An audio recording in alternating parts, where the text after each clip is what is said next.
A really from the old school kind of a player that plays through things and makes no excuses, and he's underneath the reverse slap on his final game. Ryan still working doing work code underneath California. That's why I think he's been going to the basket a little bit more. Chants continue to echo through Staples Center as they have through his entire career, then go to practice with them. A basket equals a 50-point game. Code underneath he's got 51. A game with 2 possessions for him, and here is his 19th field goal.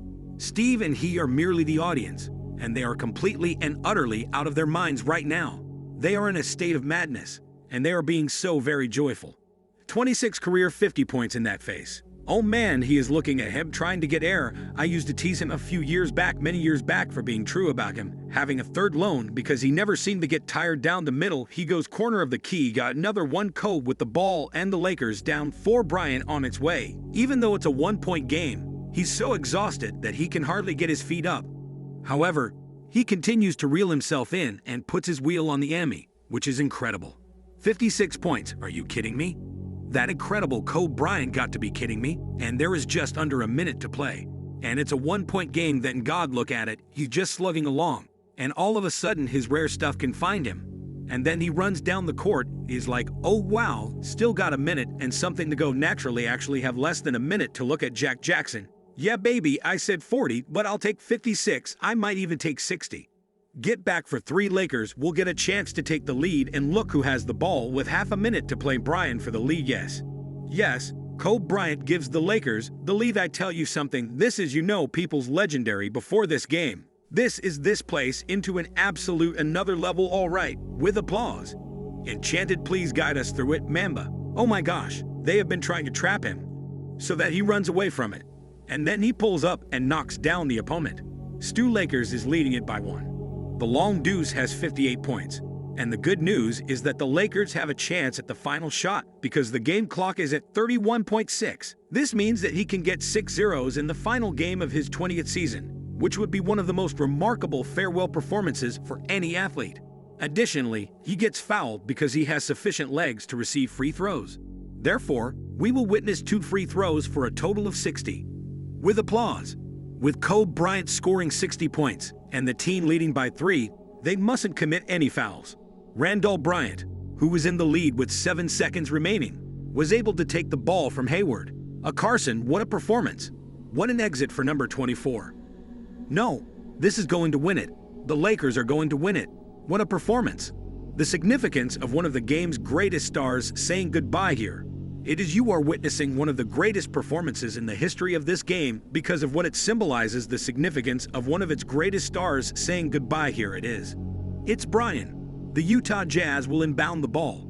There are 4 seconds left. It is into Lyles. It is on its way. The game is finished, and Kobe Bryant's final memory for us is a game in which he scored 60 points, and we won against the Utah Jazz. The news reached the Utah Jazz before their season-ending match, after the Houston Rockets secured 8th place and the final playoff position in the Western Conference with a victory earlier that evening. The Jazz, like the Lakers, would not be participating in the postseason. Their goal was to be the team that defeated Kobe Bryant on April 13, 2016. Therefore, they decided to change their focus. Joe Ingles, a forward for Utah, remarked, "It would have been really fun for us to spoil his last game." Nevertheless, the Jazz would have to make do with a different spot in history, as the route that witnessed Kobe Bryant at his peak 5 years ago today, when he scored 60 points on 50 shots. Every star in the building was present. Everyone in the media. The game was viewed by almost everyone on the planet, according to Jazz center Derek Favors, and we were aware of what was about to occur. That evening, Favors sustained injuries. He regretted not getting to play one final game with Bryant after he injured his knee in the previous game and watched from the sidelines. Rather, Favors sat courtside beside Shaquille O'Neal, Jimmy Goldstein, Jay-Z, Jack Nicholson, and others. He was compensated for his ticket, unlike other guys who had to pay for it. As a fan, I was watching it. Favors stated, "I would have been taking pictures and videos and all that stuff if I could have had my cell phone out there." From a fan's perspective, I watched the game, and we all knew what he was going to do in the fourth quarter. Together, we were aware. That was inevitable, sooner or later. Jazz players marveled at the atmosphere. The A-list celebrities and media crowds not usually present for a team that had only 16 wins in the previous 81 games before Bryant dragged the Lakers ahead for an unexpected triumph. When questioned about the game, Ingles recalled that as he and his teammates ran onto the court for pre-game warm-ups, they were encircled by a wall of journalists, trapping them within their three-point line. There were about 50 individuals on the court, all facing away from us, Ingles remarked. The Jazz anticipated that Bryant would have an explosive debut. The pre-game scouting report included it. Favors recalled, "We were laughing about it in the locker room, saying things like, 'He's probably going to take 100 shots tonight.' Not surprisingly, he fired 50 rounds. During the game, I recall that the entire crowd began to jeer every time another Laker player touched the ball. They desired for Kobe to possess the ball. Did they take a chance? They would inevitably begin jeering because they thought Kobe should make the shot. They would have cheered regardless of whether he made or missed the half-court shot." After 5 years, the recollections of that night are still vivid, encompassing everything from Bryant catching fire to the circus-like atmosphere that followed. I recall taking a seat on the bench. When I glanced back, Snoop Dogg was walking past us. I realized that was Snoop Dogg right away, Favors remarked.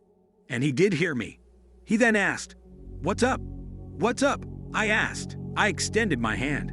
I had never seen Snoop Dogg quite like that before.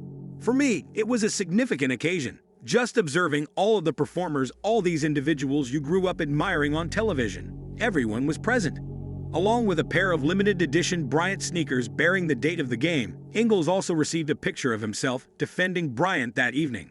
He remarked, "Some pretty cool memories that I'll keep forever."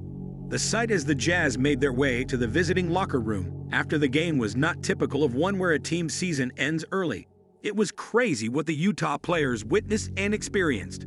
We are now a part of history. For however long it lasts, everyone will watch this game, according to Favors. You couldn't leave that game feeling depressed. You were simply unable to. We all had the opportunity to watch that in person, with front row seats. Thanks for watching. Kindly like and subscribe for more videos. In the comments section of the post, please tell me how many you discovered.